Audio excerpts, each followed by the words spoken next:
You're watching A News. I'm Bakhtiar Sanova, and let's begin with the top headlines making news around the world. The United States says it's preparing the toughest sanctions ever imposed on Iran, escalating economic pressure in Tehran. Leaders in Europe are demanding Israel hold its latest settlement project on the West Bank. And Venezuelan and Cuban migrants deported from the United States arrive in Liberia under a new deal with Washington.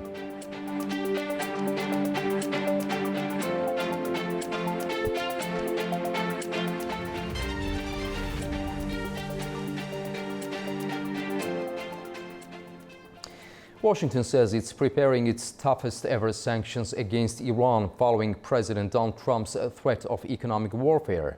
The move comes as oil prices rise and Tehran disputes U.S. claims over shipping through the Strait of Hormuz.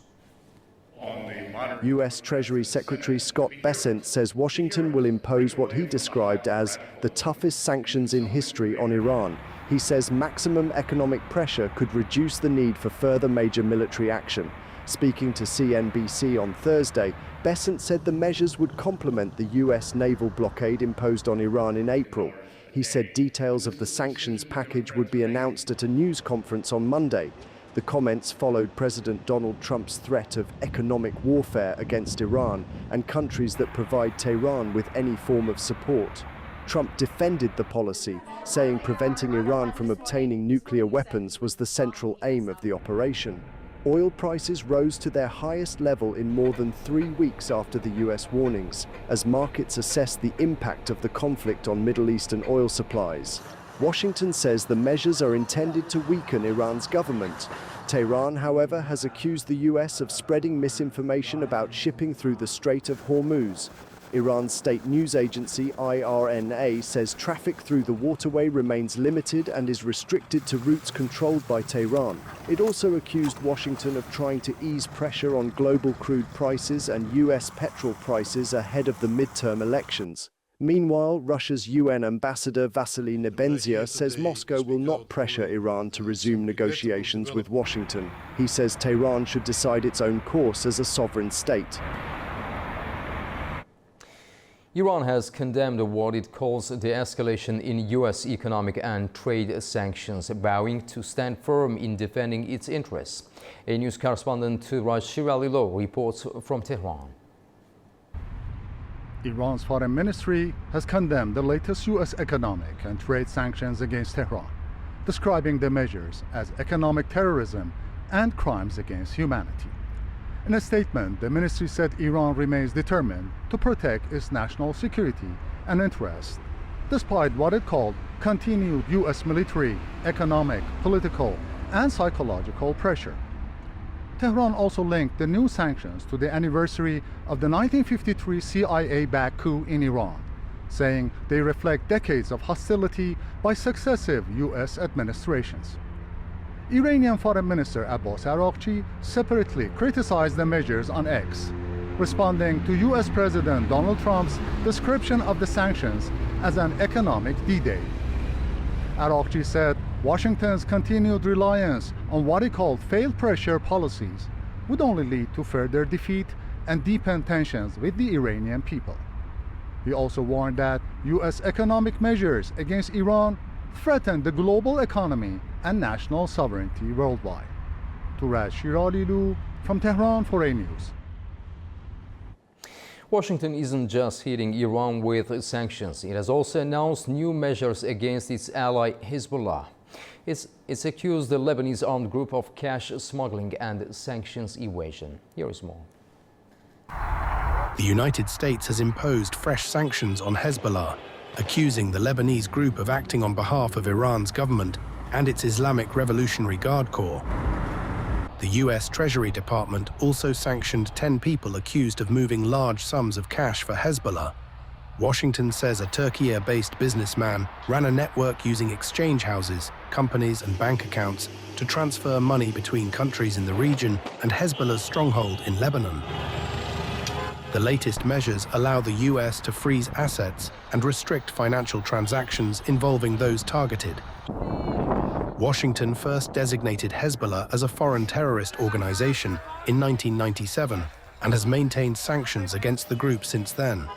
The move comes as the Trump administration has threatened tougher economic action against Iran and other countries accused of supporting it. Treasury Secretary Scott Bessent says he will announce next week what he described as the toughest sanctions in history planned for Iran. Hezbollah has long-standing military and political ties with Iran. Lebanon's government has been pushing for the group to disarm, saying decisions on war and peace should rest with the state. Some leading European nations, along with Canada, have condemned the plans by Israel to start a major new construction project on the West Bank. Palestinians have argued the E1 housing development will cut the West Bank in two, isolating East Jerusalem. Israel's plans to open tenders for about 1,200 settlement homes in the strategically important E1 area of the occupied West Bank have drawn fresh condemnation from major Western powers. The UK, France, Germany, Italy and Canada called the decision unacceptable and urged Israel to withdraw the plans immediately. The 5 countries said the move could further undermine hopes for a two-state solution. E1 lies east of Jerusalem, and Palestinians and many of Israel's allies have warned that construction there could effectively cut the West Bank in two and isolate East Jerusalem. US Ambassador to Israel Mike Huckabee has warned Israeli settlers in the occupied West Bank not to take property owned by Palestinian Americans. And I think if we're going to be true to faith, true to heritage, then you recognize that if you don't own something, you don't take it and you don't desire it. So if someone owns the land and they own their house, then having someone come and take it over and scare the family away from it, that's a violation not just of man's law, that's a violation of God's law, and it should be called out as such. The United Nations has also warned that the plan poses an existential threat to the territorial continuity of a future Palestinian state. In Gaza, the UN says Palestinian civilians, including children, continue to be killed and injured in Israeli airstrikes. UN spokesperson Stephane Dujarric said the bodies of 50 people, including 19 children, killed more than 2 years ago, were recently recovered from the rubble and buried. Our colleagues at the Office of the Coordination of Humanitarian Affairs continue to receive reports of Palestinian civilians in Gaza being killed, being injured, or otherwise impacted by Israeli airstrikes, by shelling and gunfire. This includes children, as one can imagine, given the overcrowded conditions in the Gaza Strip. We continue to call for the protection of civilians and civilian infrastructure. Civilians should never be targeted or used for military purposes. The UN says recovery work is being slowed by restrictions on machinery and supplies, while 94% of Gaza's 2.1 million people need shelter and basic assistance. Meanwhile, Turkey's expanding role in Syria is fueling new tensions with Israel amid growing Israeli concern over Ankara's military cooperation with Damascus. The dispute has intensified following Israel's strike on a Syrian airbase that it claimed was about to host Turkish forces, an allegation denied by both Turkey and Syria. Adam Morrow reports from Istanbul. Turkey says it will continue supporting Syria's efforts to bolster its military capacity and rebuild its defense infrastructure, despite steadily mounting tensions with Israel over Ankara's role in the country. Speaking at a Thursday press briefing, a defense ministry spokesman said Turkish support would continue under what Ankara calls the One Army principle, which is aimed at strengthening Syrian state institutions, including its armed forces. The remarks came 2 days after Israeli warplanes struck the Abu al-Duhur military airbase in northwestern Syria near the Turkish border, damaging the runway and other facilities, but causing no reported casualties. Israel says the strike was carried out because Syria was preparing to allow Turkish forces to establish a presence at the base, a move that Israel views as a threat to its security. But the Turkish Defense Ministry rejected the claim, saying no Turkish military personnel had been present at the airbase either before or during the Israeli attack. Syria, too, has denied that any Turkish military buildup was planned at the facility. The incident has led to increasingly sharp exchanges between Turkey and Israel, with Ankara accusing Israel of violating Syria's sovereignty and undermining efforts to stabilize the country. Israel, for its part, has repeatedly warned against any expansion of Turkish military influence in Syria. The dispute comes as Turkey deepens cooperation with Syria's new leadership following the fall of President Bashar al-Assad in late 2024. Since Assad's departure, Ankara has been providing Syria with military training and technical support, while also expanding economic, trade, and energy ties with Damascus. This is Adam Morrow for A News in Istanbul, Turkey. After the break, Romania scrambles fighter jets to destroy a drone laden with explosives close to a major Black Sea gas project. Stay with us.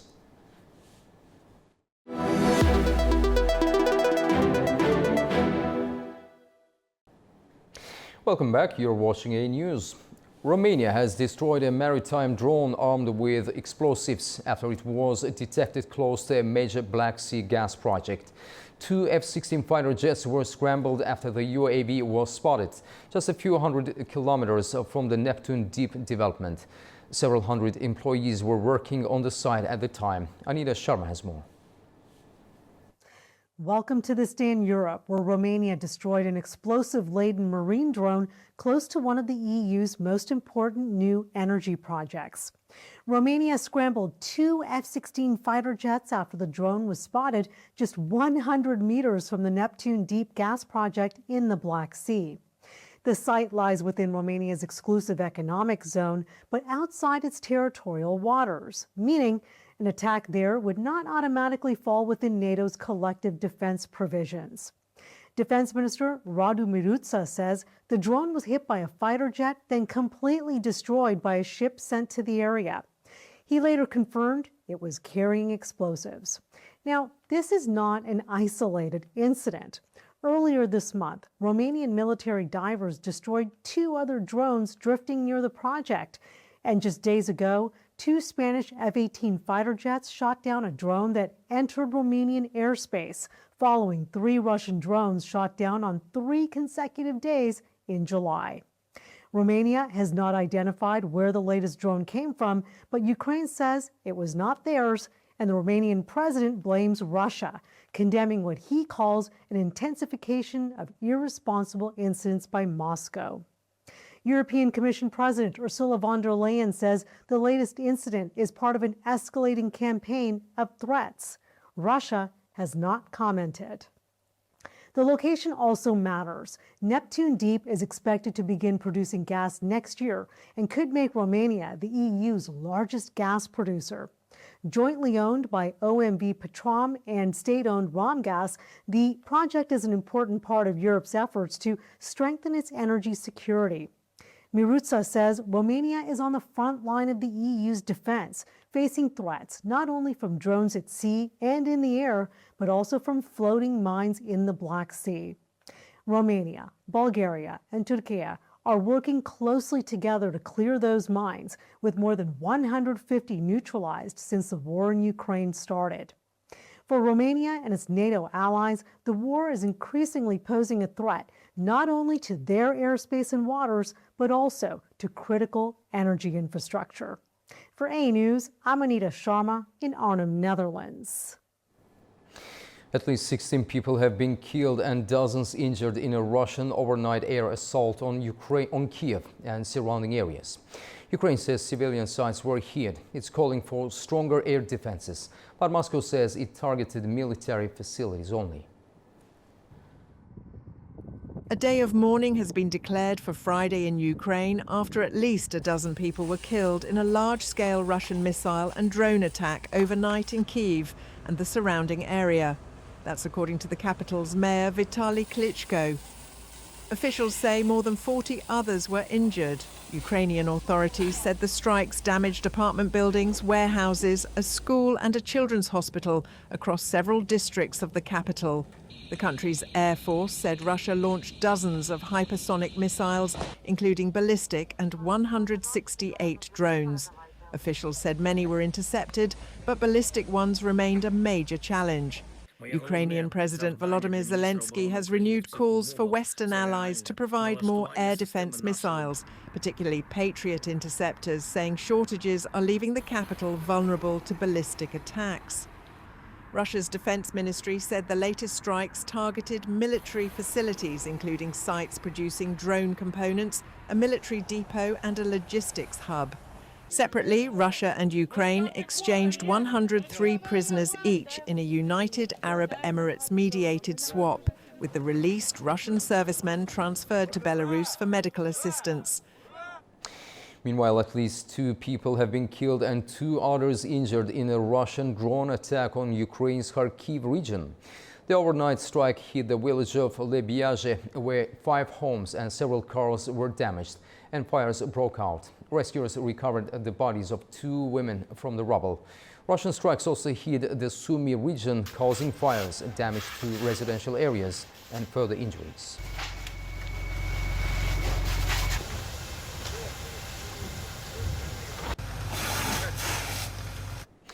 Ukraine's president is calling on the United States and other allies to approve the sale of Patriot interceptors after the attack on Kiev. Volodymyr Zelensky says Patriot remains Ukraine's principal defense against the Russian ballistic missiles. The strike was a combined one, and there were a lot of ballistics, cruise missiles, drones. Unfortunately, ballistics are the most difficult now to intercept. Whether the percentage of interception of cruise missiles is close to 90%, the situation with ballistic missiles is much worse.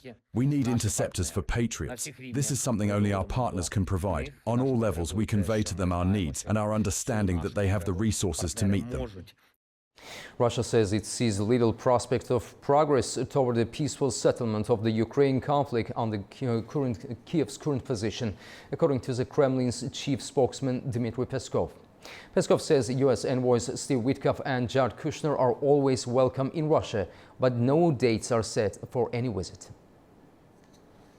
At the moment, given the position of the Kiev regime, there are no grounds for optimism regarding a peaceful settlement. The developments on the front lines are well known. The special military operation continues. We highly value the efforts of all countries that are sincerely seeking to contribute to the settlement process. Petrol supplies ran out at 7 out of 10 stations across Russia on Wednesday, according to monitoring groups.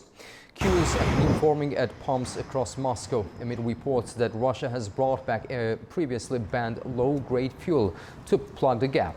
Authorities have imposed limits across much of the country, with major stations capping the amount that can be purchased by motorists on a single visit. Russian President Vladimir Putin has acknowledged the shortages, but described them as non-critical.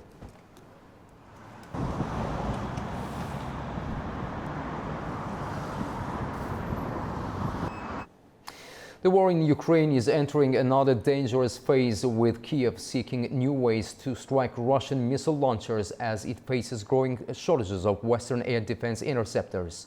Ukraine is reportedly seeking approval to use Starlink-equipped drones against Russian ballistic missile launchers deep inside Russian territory.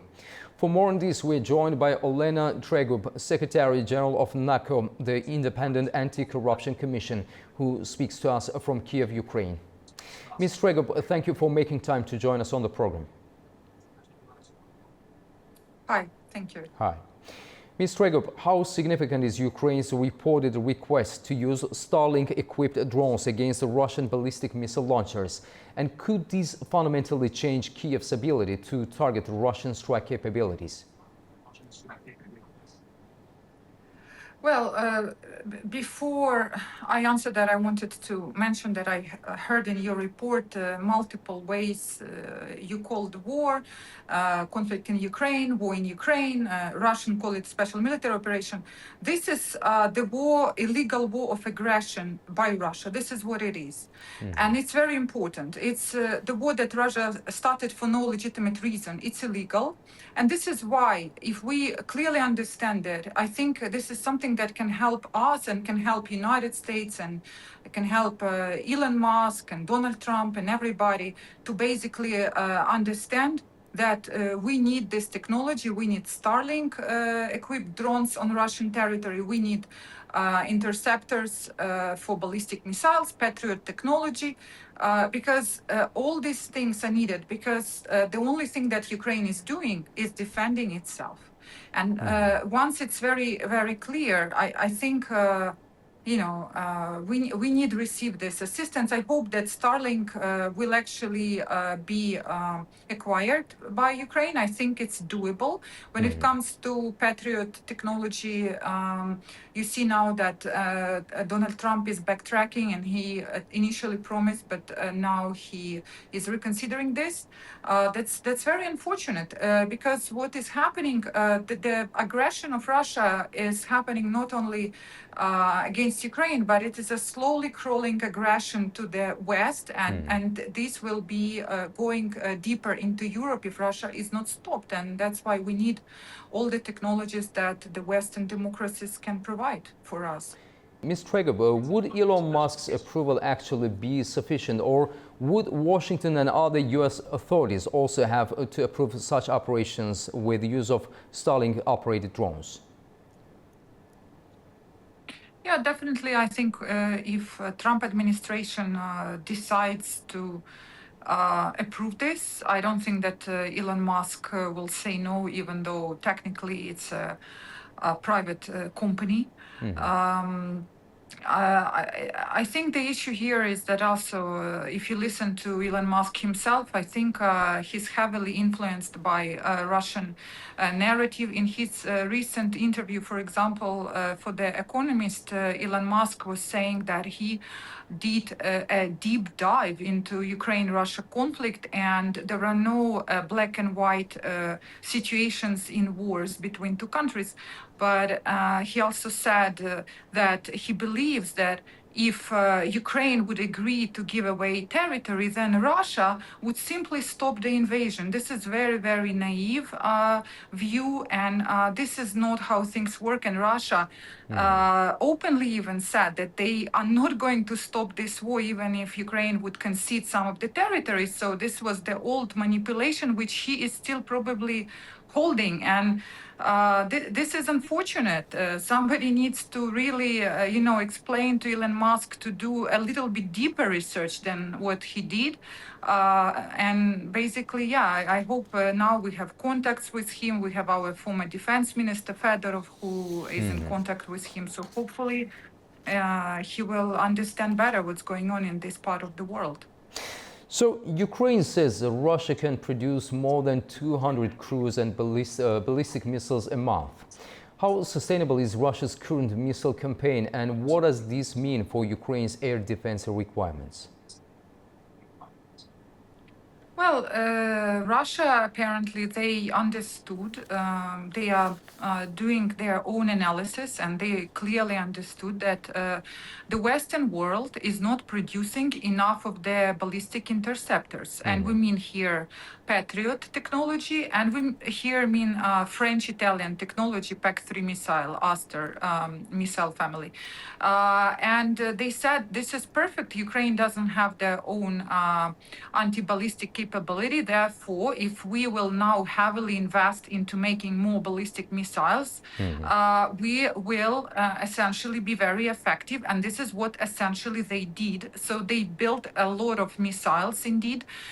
They have now huge, I think, capability, which they will be able to continue like throughout the months of this autumn and into the winter in order to destroy Ukrainian energy and Ukrainian economy.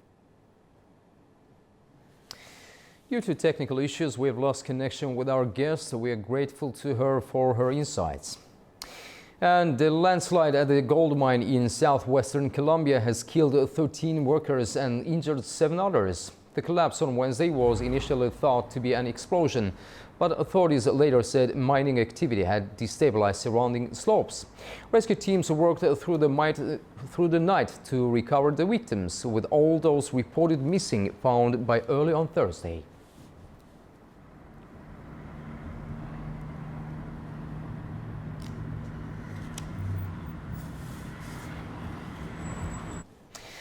Dozens of vehicles and passengers have been stranded on a coastal highway in the south of Peru for a 4th day after heavy rain triggered mudslides. Traffic is at a standstill in both directions on parts of the Pan-American Highway Taos. Road links between cities have been cut, with trucks, buses and cars stuck along a 10-kilometer stretch. Municipal workers are distributing emergency food and water to drivers and passengers. Soldiers are also helping to clear mud from the road. Authorities have not yet said when the highway might reopen. Chile's president has visited the city of Tocopilla after floods and mudslides caused major damage. Over half of all homes in the city were affected. More than 1,000 people have been moved to shelters across the region. Army and Navy personnel are clearing streets of mud and debris, assisted by volunteers. Authorities say there have been no deaths. However, the warning system failed to issue timely alerts as water levels rose rapidly. Tocopilla is located on a narrow coastal strip surrounded by ravines.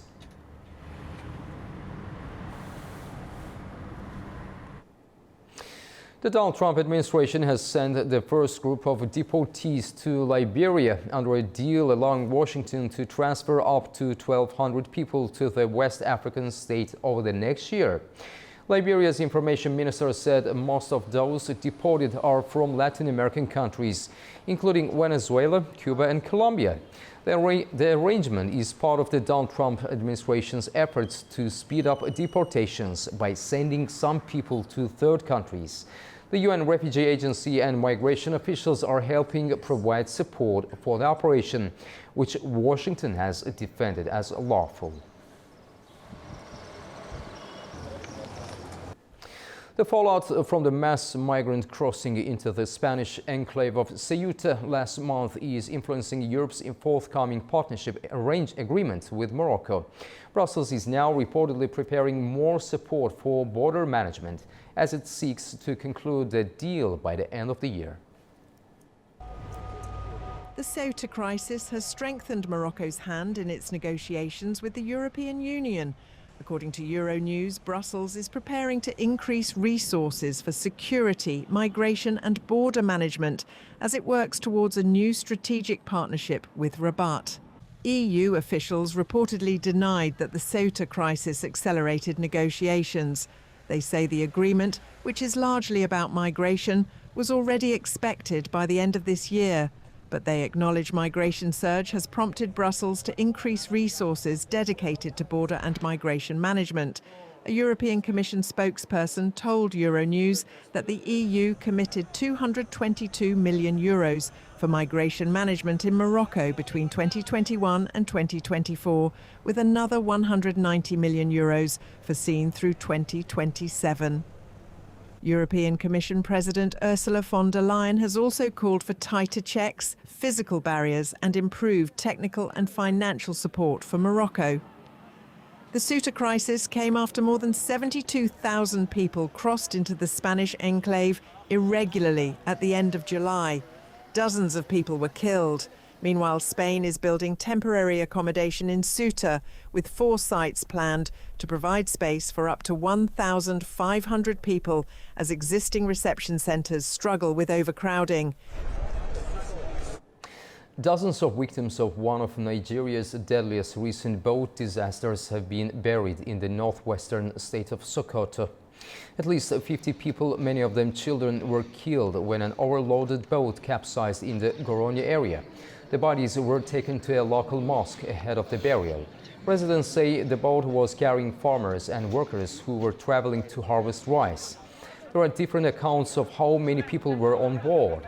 One eyewitness said there were more than 70, while another put the number at around 57.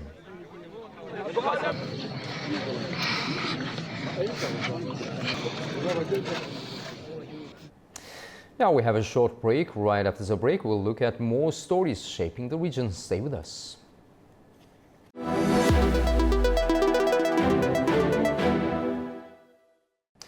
Welcome back, and you're watching A News. An international conference is underway in Baku, focusing on Belgium's colonial legacy in Central Africa and calls for reparations and historical justice. Our correspondent Chimnaz Shahlar has the latest. Colonialism is once again in the spotlight in Baku as an international conference on Belgium's colonial legacy and the fight for reparation is currently underway. Belgium's colonial rule left a deep and lasting impact on Central Africa. The Democratic Republic of Congo was under Belgian colonial rule for around 75 years, while Rwanda and Burundi were also administered by Belgium during the colonial periods. Today, decades after independence, questions of historical responsibility, recognition and reparative justice remain part of international discussions. Organized by the Baku Initiative Group, the conference brings together officials and experts from Democratic Republic of Congo, Rwanda, Burundi, Morocco and South Africa, as well as representatives from the United Nations.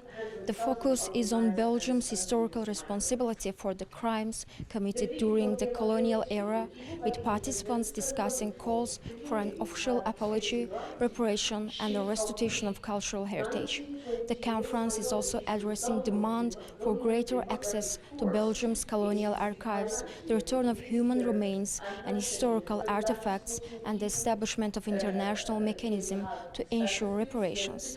Discussions are continuing here in Baku, with participants calling for historical justice and concrete steps toward addressing the legacy of Belgian colonial rule. I'm Chumnaz Shahlar with Zohrab Shirinov for A News. Google is expanding its presence in Pakistan with a new agreement covering technology and artificial intelligence. The move follows a series of new initiatives by the company in the country. Mariam Zia reports from Islamabad. Pakistan and Google are broadening cooperation in artificial intelligence, digital skills, and technology exports. On Friday, the two sides signed an MOU at the Prime Minister's office in Islamabad. It covers digital skills, AI, digital commerce, and technology export. The agreement also includes to establish an AI Center of Excellence in Islamabad. It will train Pakistani youth and other human resources in skills aligned with global market requirements. The two sides will also explore AI for public services, agriculture, and the Federal Board of Revenue's digitalization project. Government described the cooperation as laying the foundation for a new era of digital transformation and innovation in Pakistan. The new agreement comes a day after Digital Passport initiative was launched. Google committed $500,000 to digital citizenship and AI safety programs. The initiative aims to reach 200,000 households with Urdu language safety tools, videos, and parental workshops. Google also opened its first Pakistan office in Karachi on Tuesday, nearly 4 years after it registered its presence in the country. Google plans to provide 150,000 career certificates in Pakistan this year. Students will also receive free access to advanced AI tools for 1 year.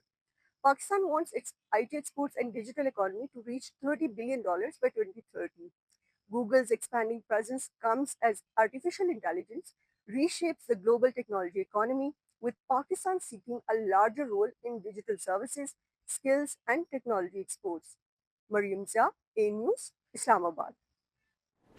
The United Kingdom and Azerbaijan are working to formalize their new strategic partnership. That's according to the newly appointed UK ambassador to Azerbaijan. The agreement will cover political, economic and defense ties between the two countries. Ambassador Duncan Norman also says the UK has strengthened cooperation with its first resident defense attaché in Baku in over a year. It's a really important thing to the defense relationship. It's also, of course, very new. And like every new relationship, you have to start small and let it grow. And that's what we're doing. But we're already providing training opportunities in the UK. We're providing more, looking at what help and support we can provide in country as well. And we're talking about how we might be able to help with, in the future, with equipment and supplies and those sort of things in the future. But it's new, but I think it's really exciting. And I think it's something that over the next 3 to 4 years will really grow. And I think I see it as one of the growth areas in our relationship during my time here. The Armenian government has approved its development program for the next 5 years. The document includes concrete plans for signing a peace agreement with Azerbaijan, delimiting the border and developing transport links. At the same time, Yerevan plans to modernize its armed forces and strengthen its military capabilities in the coming years. Armenia's new 5-year development program places particular emphasis on relations with Azerbaijan. The document says work will continue towards signing and ratifying a peace agreement between Armenia and Azerbaijan, as well as the delimitation and demarcation of the state border. It also plans to expand ties between the two countries' civil societies and business communities, as well as bilateral trade. Regional transport projects are also highlighted in the program. Armenia plans to implement the Crossroads of Peace initiative and rebuild the Gyumri-Akurik and Yeresk-Sadarak railway sections. The document also calls for greater dialogue with Azerbaijan and Turkey in the energy sector. At the same time, the Armenian government has identified the development of its armed forces as another priority for the next 5 years. The program calls for continued efforts to transition to a professional army, increase the number of military personnel, and strengthen the armed forces' supply of weapons, military equipment, and other resources. It also envisages the digital transformation of the military command and control system, aligning military education institutions with Western standards and expanding domestic military production. In foreign policy, Armenia plans to deepen its strategic partnerships with the European Union and the United States, while transforming its relationship with Russia in line with a new foreign policy context. The program also includes plans to draft a new constitution and put it to a referendum. Overall, the document shows that Armenia plans to pursue peace and regional integration with Azerbaijan while simultaneously strengthening its defense capabilities over the next 5 years. Central Asia is stepping up efforts to expand its transport links, with billions of dollars being invested in new railways, roads and logistics hubs. The projects are also reshaping major trade routes between Asia and Europe, with Kazakhstan playing a central role. Our correspondent Fariza Kalimurzuna has more. Kazakhstan has become the biggest investor in transport projects among Central Asian countries. It accounts for 45% of all regional investment in roads and railways, around $32 billion. That's according to a new report by the Eurasian Development Bank. Overall, Central Asian countries are investing almost $72 billion in transport projects. The biggest share goes to railways, more than 42%. But countries across the region are also building and upgrading roads, logistics centers and border crossings. Kazakhstan's geography puts it right at the heart of many of these routes. Major transport links running through the country connect China with Russia and the South Caucasus, and that strengthens Kazakhstan's position as a key transit country between East and West. China remains the largest foreign investor in Central Asia's transport sector. According to the Eurasian Development Bank, Chinese investment exceeds $7 billion. And many of these projects are part of the Belt and Road Initiative. And looking ahead, the Eurasian Development Bank says these routes could become much better connected by 2035, and with its location, level of investment and growing transit role, Kazakhstan is expected to remain a key part of that development. Fariza Kalimurzana, Almaty, A News. Uzbekistan and Georgia have introduced an electronic permit system for international road freight, replacing paper documents with digital permits. The move is expected to speed up procedures and make cross-border transport more transparent, with more than 60% of Uzbek road carriers currently using routes through Georgia. Sevil Rajapova reports from Tashkent. Uzbekistan and Georgia have launched the e-permit system for international road freight. The system will allow carriers to receive transport permits electronically instead of using paper documents. It covers bilateral and transit transportation, as well as shipments to and from third countries. Uzbekistan's transport ministry says the digital system will reduce paperwork and the human factor, while helping prevent delays in the permit process. The change is particularly significant for Uzbek carriers, with over 60% of the country's road transport companies currently operating through Georgia. The electronic exchange of permits is expected to save time and provide carriers with a more transparent and convenient system. The agreement to introduce e-permit was signed during President Shavkat Mirziyoyev's visit to Georgia in early July. The two countries also agreed to expand discounts on rail freight and develop logistics infrastructure at Georgian seaports. The goal is to make the transport routes through Georgia more efficient and strengthen Uzbekistan's access to international trade corridors. Cyril Rajab reporting from Tashkent, Uzbekistan, A News. Kyrgyzstan, China and Russia are now Georgia's leading export markets, according to the latest trade figures. The data also points to Tbilisi's growing importance along the Middle Corridor. Nini Nikolashvili reports from Tbilisi. The headline number: Kyrgyzstan is now Georgia's largest single export market at $521 million, ahead of China and Russia. That's not random. It reflects the Middle Corridor, the route moving goods from Central Asia and China through Georgia and the South Caucasus toward Europe, bypassing both Russia and Iran.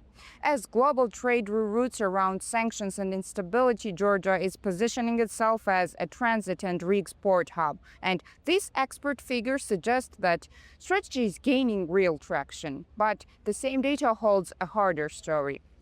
Russia is Georgia's third largest export destination and second largest trading partner overall, with turnover of $1.8 billion.